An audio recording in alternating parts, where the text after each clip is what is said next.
Previamente, en la mansión Karlov, luego de haber encontrado el cuerpo sin vida de su amiga, Kaya decidió unirse a la agencia de detectives para liderar la investigación. Su primera tarea, junto a su colega Kellan, fue interrogar a Judith, la gran dama Rakdos, quien luego de hacerse de rogar un poco, les aconsejó que continuaran buscando pistas en Vitu-Ghazi, el gran árbol de los Selesnya. Por otro lado, el detective Alkis Proft fue a visitar a su prisión a Etrata, y luego de concluir que posiblemente cometió su crimen controlada mentalmente, decidió infringir la autoridad de los Azorios y cualquier protocolo de seguridad y la dejó libre, escapando junto con ella. El detective y la fugitiva se internaron en unos sombríos callejones de la ciudad, rumbo a la residencia de Etrata, buscando el último recuerdo que ella tenía antes de haber caído en el control mental que antecedió al crimen. Luego de haber pasado por una serie de entradas secretas y trampas que ella misma mantenía para cuidar su privacidad, por fin llegaron a la residencia de Etrata, un pequeño cuartito, mitad taller, con armas y herramientas, y mitad habitación, con una mesita de noche y una cama. Etrata no logra entender del todo por qué Alkis Proft está interesado en ayudarla a limpiar su nombre. Tengo un particular interés en este caso por considerarlo intrigante, un verdadero desafío.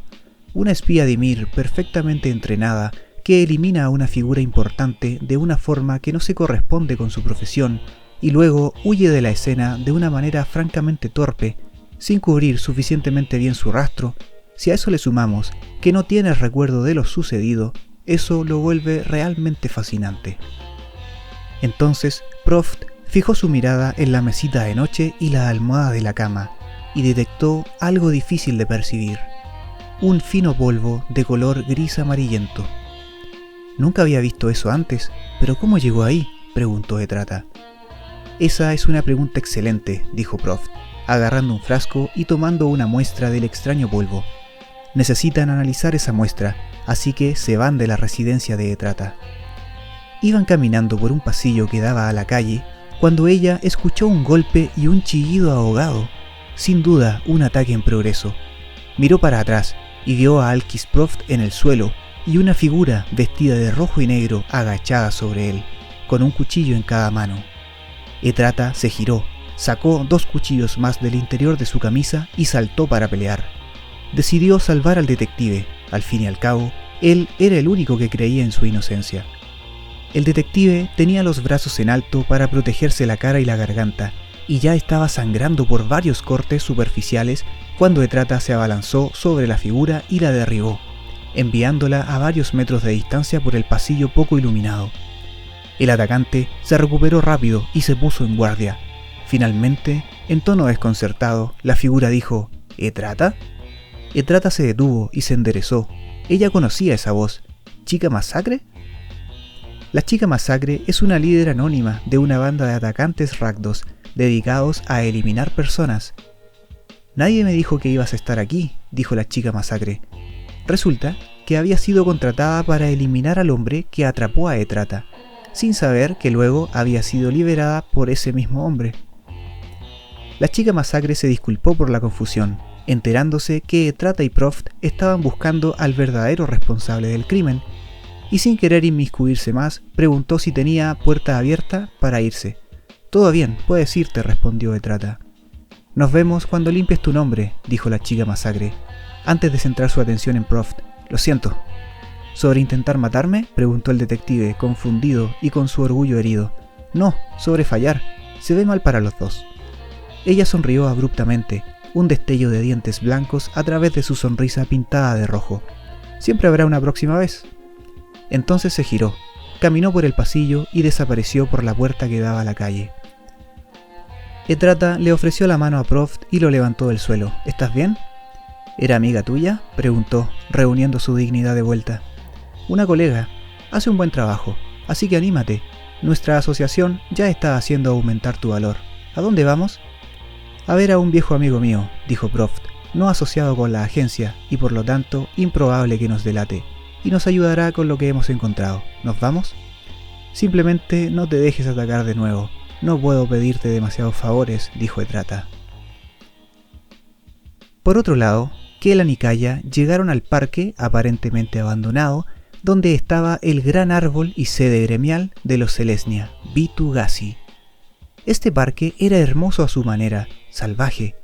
Era parte de las posesiones del cónclave Selesnya, donde el gran árbol necesitaba estar semi-inactivo por un tiempo para recuperar fuerzas. Todo esto debido a las recientes batallas que había sufrido el plano.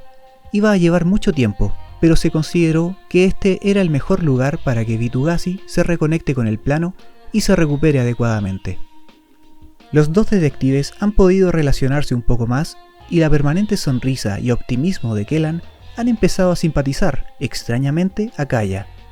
Se enteró que él vino desde otro plano, acompañado por alguien más, una amiga. ¿Dónde está ella ahora? Oh, creo que está en Rubelbelt, un lugar en Ravnica con unas ruinas antiguas. En ese momento sintieron un fuerte aullido que los paralizó. Apareció un imponente y amenazante lobo, seguido de un elfo con una armadura verde y plateada.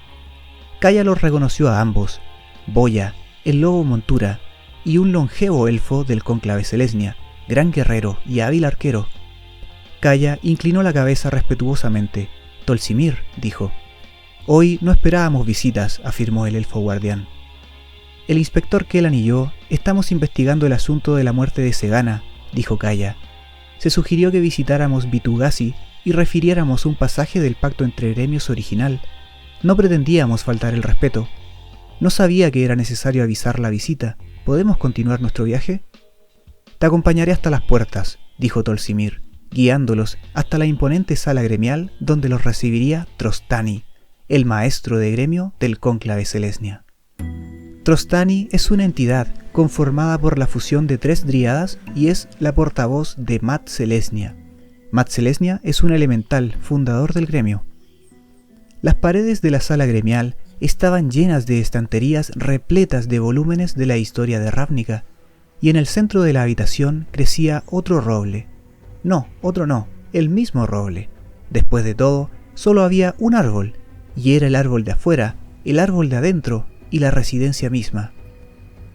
Las 3 ramas más grandes del roble comenzaron a retorcerse y moverse, convirtiéndose en 3 mujeres, aparentemente humanas, a través de quienes se decía que hablaba el alma mundial de Ravnica.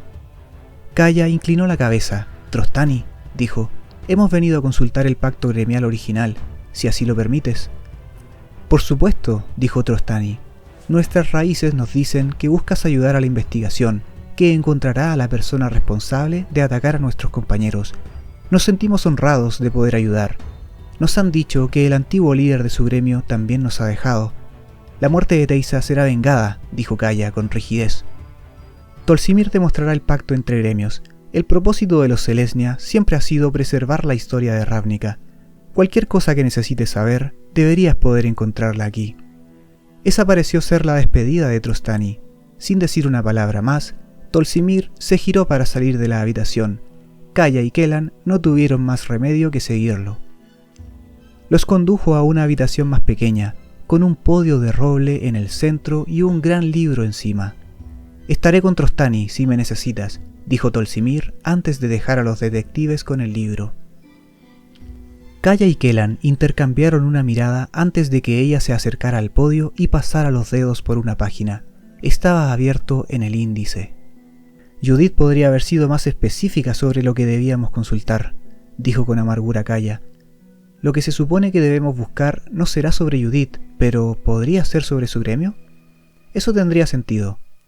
Kaya volvió a revisar la página, luego profundizó en el libro y se dirigió a la sección sobre el establecimiento del culto de Rakdos.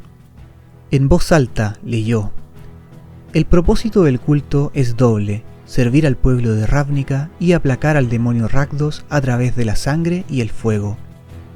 Satisfarán su hambre como mejor les parezca, y al hacerlo mantendrán satisfecho a Rakdos. Esperamos que, uniendo el gremio a él, encuentre un propósito mayor que la destrucción. Los fundadores tienen la esperanza de que, uniendo al demonio Rakdos con su propio pueblo, podamos evitar que siga infundiendo ira asesina en los ciudadanos de Ravnica. Este pasatiempo perturbador del demonio ha resultado en masacres y alborotos aleatorios, Incluso las personas más mansas se vuelven contra sus parientes sin previo aviso ni causa aparente. Lentamente, Kaya miró hacia arriba. ¿No dijo Etrata que no recordaba haber atacado a Segana?, preguntó. ¿Judith realmente implicaría a su propio Parun, el maestro fundador de su gremio?, preguntó con voz inestable Kellan. ¿Para salvar su propio pellejo? Podría hacerlo. Kaya se alejó del libro, con la boca fruncida en una línea sombría. Necesitamos informar de esto a Esrim lo antes posible.